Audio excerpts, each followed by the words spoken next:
For accepting in a short period of time our invitation. Yeah. You're talking to Reconnecting Africa.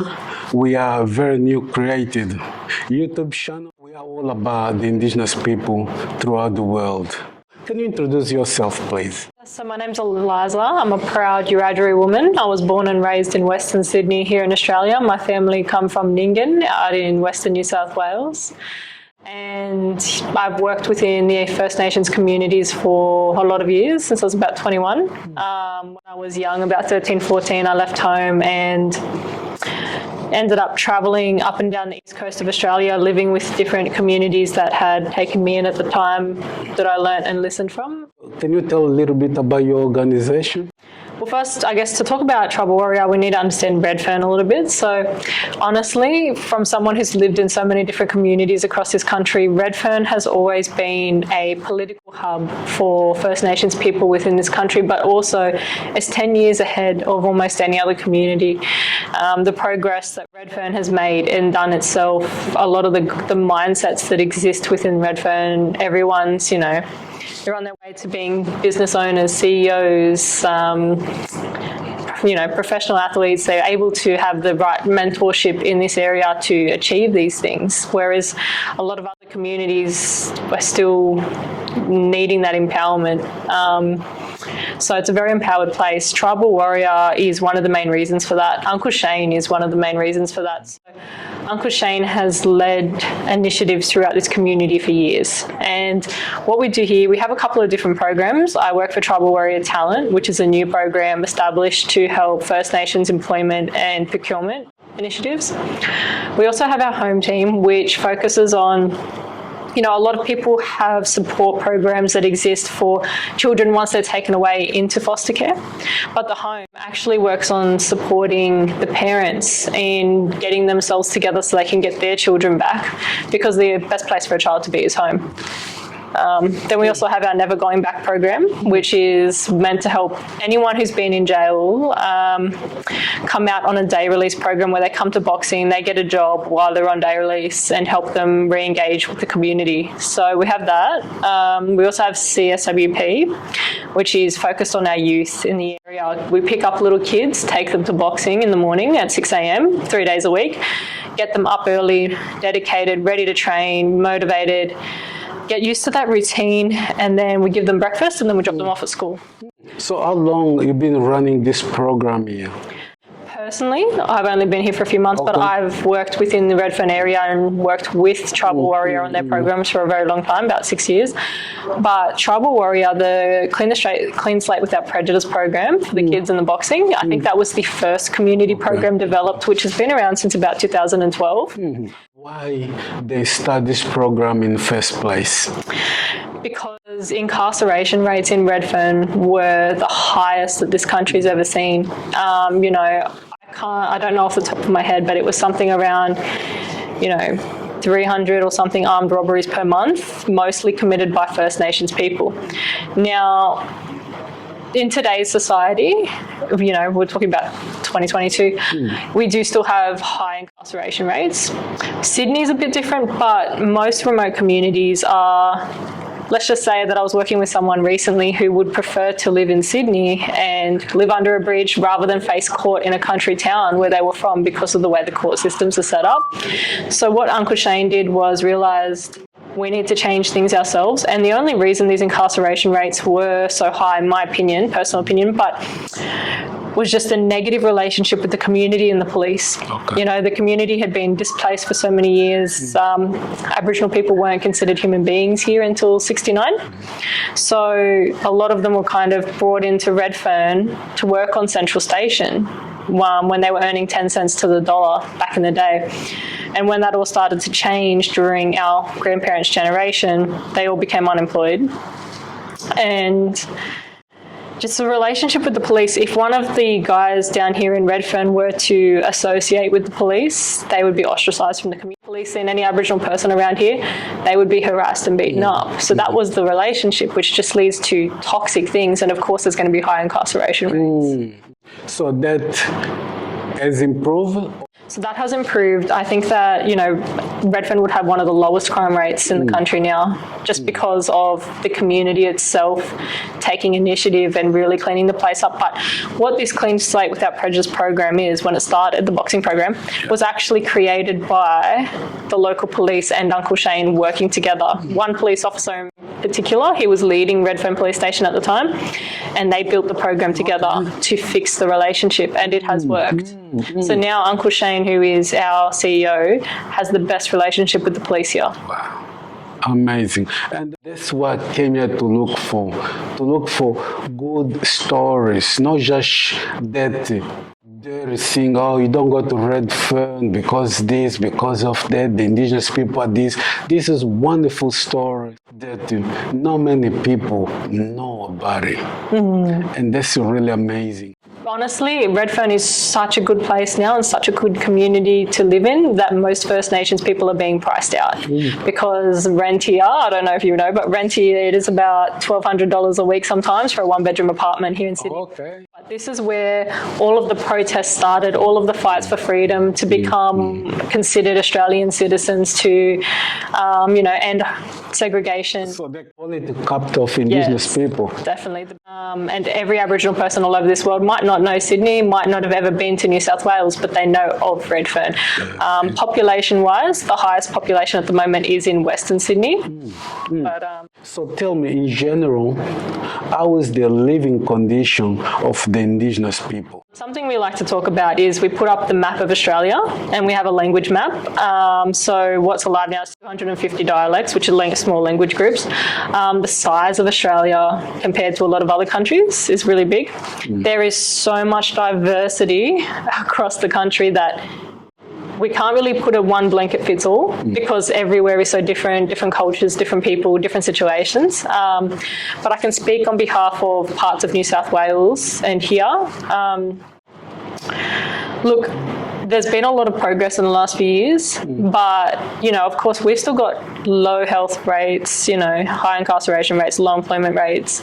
But, some people might say, for example, Redfern, they'll see a few people drinking in the park and they get this natural anxiety because it feels like a situation that's dangerous, or they shouldn't, they're not used to it.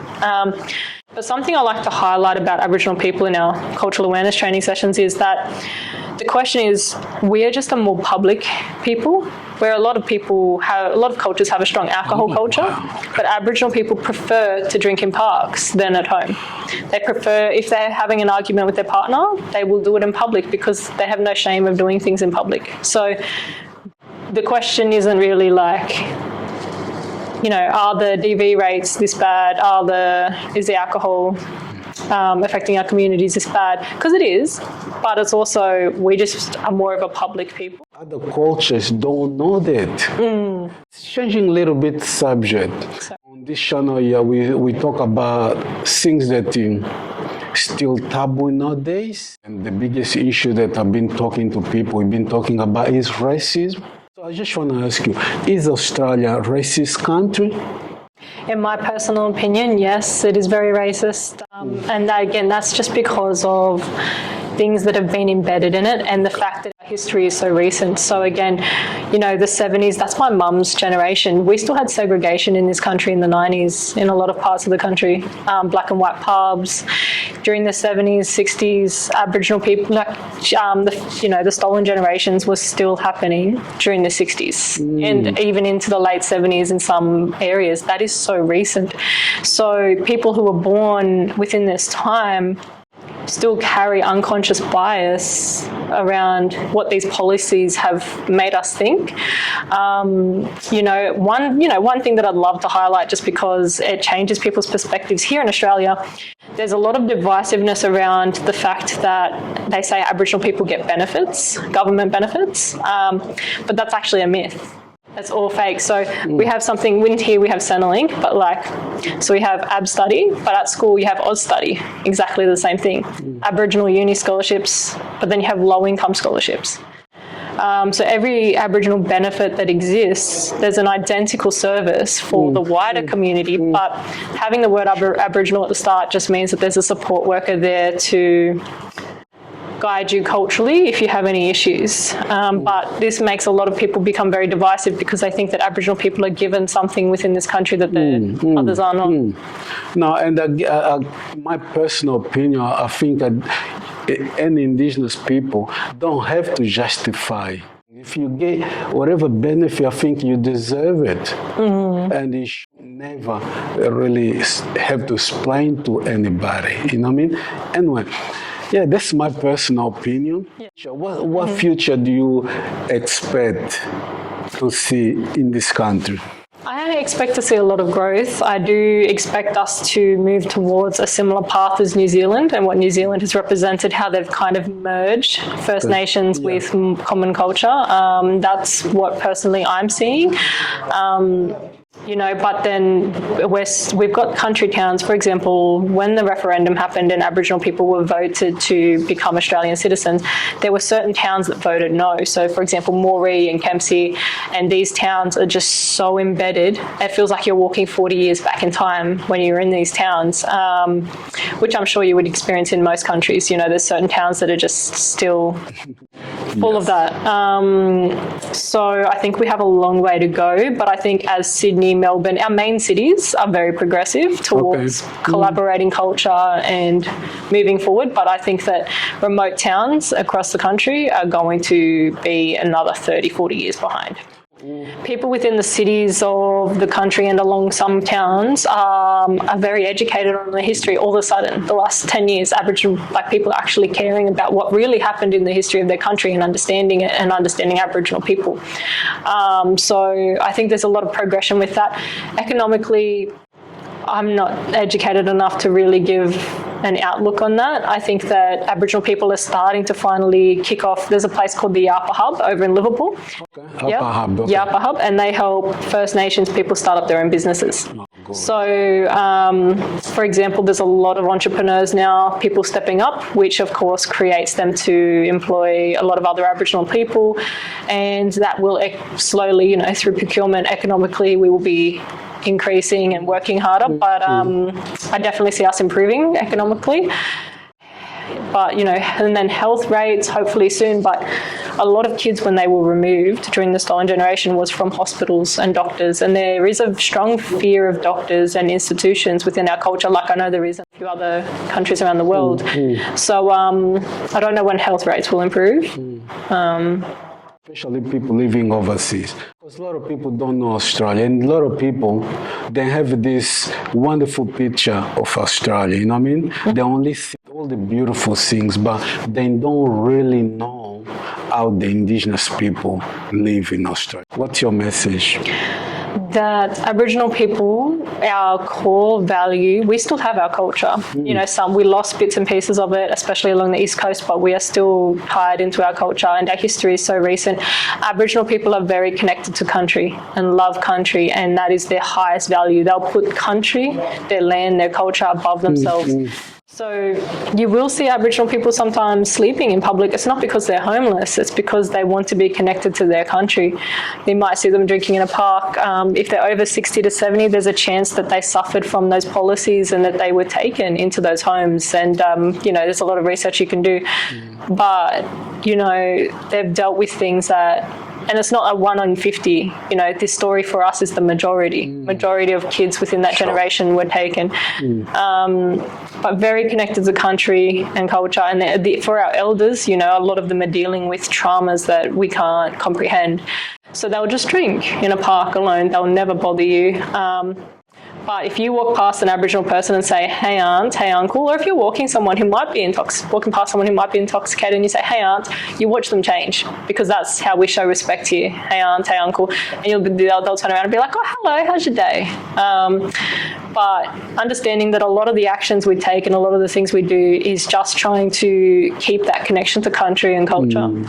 This just shows that a lot of people, even in Australia, don't really know about the Indigenous people.